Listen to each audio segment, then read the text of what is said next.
Hello बच्चों, ये प्रश्न को देखते हैं। तो प्रश्न में दरकार सिल्वर लवण विधि द्वारा किसी कार्बनिक अम्ल का अणु भार ज्ञात करने में प्रयुक्त सिद्धांत का वर्णन कीजिए। आइए मुख्य अवधारणा की चर्चा करते हैं। मुख्य अवधारणा। तो प्रश्न में क्या दरकार सिल्वर लवण विधि द्वारा किसी कार्बनिक अम्ल का अणु भार ज्ञात करने के प्रयुक्त सिद्धांत का वर्णन कीजिए। तो यहाँ पे अगर हम देखें तो जो हमारा सिल्वर लवण विधि होता है, सिल्वर लवण विधि, इसको हम चांदी लवण विधि भी कहते हैं, चांदी। तो सिल्वर लवण विधि कार्बनिक अम्लों का पता लगाने की एक रासायनिक विधि है। तो इस विधि का सिद्धांत इस तथ्य पर आधारित होता है कि अमोनियम के सिल्वर नाइट्रेट के साथ, यहाँ पे अगर हम देखें तो यह विधि इस सिद्धांत पर आधारित है कि अमोनियम के सिल्वर नाइट्रेट के साथ अभिकृत किए जाने पर अधिकांश कार्बोक्सिलिक अम्ल जल अविलय चांदी लवण बनाते हैं। तो गर्म होने पर वे लवण वियोजित होकर धात्विक चांदी के अवशोष देते हैं। यानी अगर हम देखें तो गर्म होने पर लवण वियोजित होकर धात्विक चांदी के अवशेष देते हैं। तो यहाँ से अगर हम देखें तो हमें क्या ले लेते हैं,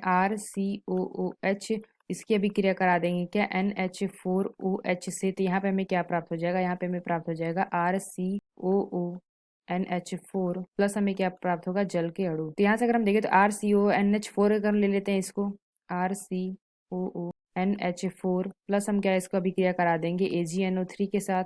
तो ये हमें क्या प्राप्त हो जाएगा, ये हमें प्राप्त हो जाएगा RCOOAg प्लस NH4NO3। तो यहाँ पे जो हमें यौगिक प्राप्त हुआ है RCOAg, तो यहाँ पे इसको ले लेते हैं तो ये हमें क्या हो जाएगा RCOOAg। तो यहाँ से हमें क्या प्राप्त हो जाएगा, यहाँ से हमें प्राप्त हो जाएगा 2 मोल Ag के प्राप्त होगा प्लस हमें 2 CO2 के प्लस RR। तो यहाँ पे हम देखें तो इस अभिक्रिया में कार्बोक्सिलिक लवण की थोड़ी मात्रा ली जाती है और अम्ल के अमोनिया लवण को प्राप्त करने के लिए अतिरिक्त अमोनियम हाइड्रोक्साइड विलयन के साथ अभिकृत किया जाता है। तो अतिरिक्त अमोनिया को हटाने के लिए हम क्या करते हैं, विलयन उबाला जाता है। फिर हमारा क्या होता है कि अम्ल के चांदी के लवण की एक श्वेत अवक्षेप का उत्पादन करने के लिए अमोनियम नाइट्रेट लवण के साथ अभिकृत किया जाता है। तो अवक्षेप को क्या करते हैं, धोकर और सुखा लेते हैं। फिर अगर हम क्या करेंगे, लवण को तब तक जलाया जाता है जब तक कि वह Ag का चांदी का अवक्षेप प्राप्त नहीं होता है। तो जो हमारा लिया गया चांदी के लवण है उसमें द्रव्यमान से हम क्या करते हैं, चांदी के अवशेष द्रव्यमान से चांदी के लवण का तुल्यांक द्रव्यमान प्राप्त किया जा सकता है। तो लवण का जो हमारा तुल्यांक द्रव्यमान से हम क्या करते हैं, अम्ल का तुल्य